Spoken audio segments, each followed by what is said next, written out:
you say to someone who said, because the argument, true or not, of this wasn't the purpose of federal government is only meaningful to someone who cares about what the original purpose was, right? So what would you say to someone who said, yeah, that doesn't matter to me. It's not about what that purpose was. I'm talking about right here, right now. And if they could do something to make a positive impact on people right here, right now, do you have a better answer than, well, they're just not supposed to? You know what I mean? Yeah. So what do you think about that? Yeah, I mean, no one's obligated to believe the founding principles of the founders, the people who, created this government in the way it is. But normally for a lot of these things, it's like, again, are you thinking about the government as the solution or the alternative solution? A lot of those questions you can kind of go back into and say, well, what's the solution for this? Again, with poverty, what is the solution to solve this behavior that leads to poverty? It's not poverty itself you're just trying to solve. That's easy. You just throw money at it, you'll solve it. If you try to change the behavior that leads people out of poverty, what's going to come from that? I mean, you can't really make government jobs. You can't do a lot of these things because, again, that's just stuff given to people. You need to be able to find a way to incentivize that change. So normally the free market solution, which is not the alternative to me, would be the original solution, which all solutions have trade-offs. No really such thing as a solution. There's always a trade-off to something, but that goes with federal solutions as well. You have to find what is the actual solution to this thing. What would you do to make your life better, and assuming nothing was just given to you by this central entity? And when you think about it in those terms, you'll normally find some sort of free market incentive, service, good that you can benefit from. And if you benefit from something, normally you pay into it, the people producing that service or good would benefit from it as well. So now there's this mutual back and forth instead of making it a centralized government sort of answer, which can benefit the politicians politically maybe, but the benefit only goes so far. And then the only incentive to government officials who provide that, what I would say, alternative solution, is to throw more money at it normally instead of making it more efficient and work better for you. It's just I'm going to keep building this program, and now you can pay a bunch of people to do administrative work in that program, and that's why you get 30% of every kind of donated sum that goes to the government actually go to that solution. A lot of it's a bureaucracy, and by bureaucracy, it's a lot of just administrative work.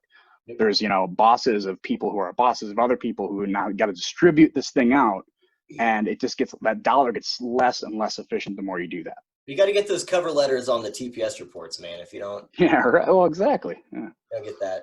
So, what would you say? Again, I write stuff down and then I'm ignoring it. But what would you say to? So there, one thing that is just kind of empirically true is that things don't happen in a vacuum. So, for example, there's a really fantastic barbecue place, Kansas City, Missouri. Actually, it's in Kansas City, Kansas, but I like to say Missouri because I like it better. It was called Oklahoma Joe's. Now it's Joe's KC. It's one of the best barbecue places in the world. It was on Anthony Bourdain's list of 13 places to eat on planet Earth before you die. Nice. It's fantastic. So I would not go and open a barbecue place right next to Joe's KC. I wouldn't do that. That would be really stupid. But if there was no barbecue place within miles, I could feel okay opening a barbecue place there. So the point is that people could argue, well, the government doesn't just start doing stuff if there isn't a need. So if they're addressing a need, and they could be addressing it well, they could be addressing it poorly, but if there was no need, there'd be no argument or impetus to, create this program in the first place.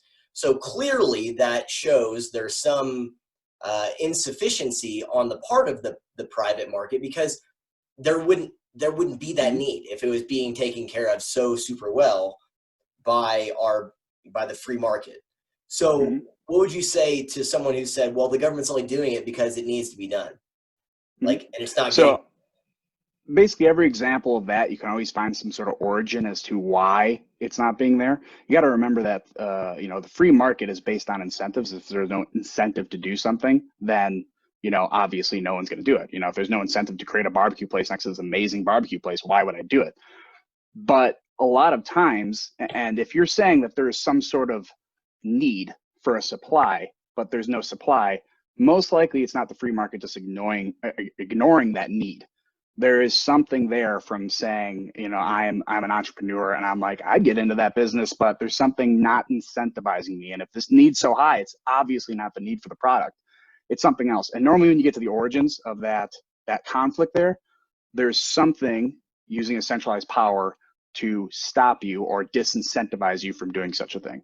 So a lot of these have, you know, either the regulation to get into the industry is too high, or, you know, some other bureaucratic or state nonsense that will create a barrier from you creating your free marketplace in that area.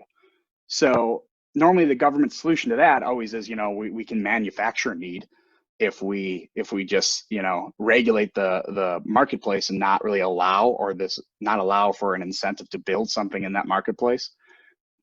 Then you get to the origins of that and say, maybe instead of using tax dollars to create a supply for this need, let's see what we can do to incentivize other people. Again, you're changing behavior rather than just creating the solution out of thin air, and maybe not changing the behavior, just creating a solution for solution's sake. So I think a lot of those instances, it's just there's a barrier to entry in that marketplace that can be changed. Because if there's a need for something, there's no supplier. If they can just freely supply that need, there's no one who's not going to do it. You know, there's someone who's going to jump in there because there is something to benefit from jumping into that market. So it depends on the situation, I guess, but normally you're not going to see some barrier or no want to supply that need, I guess, is the best way to put it.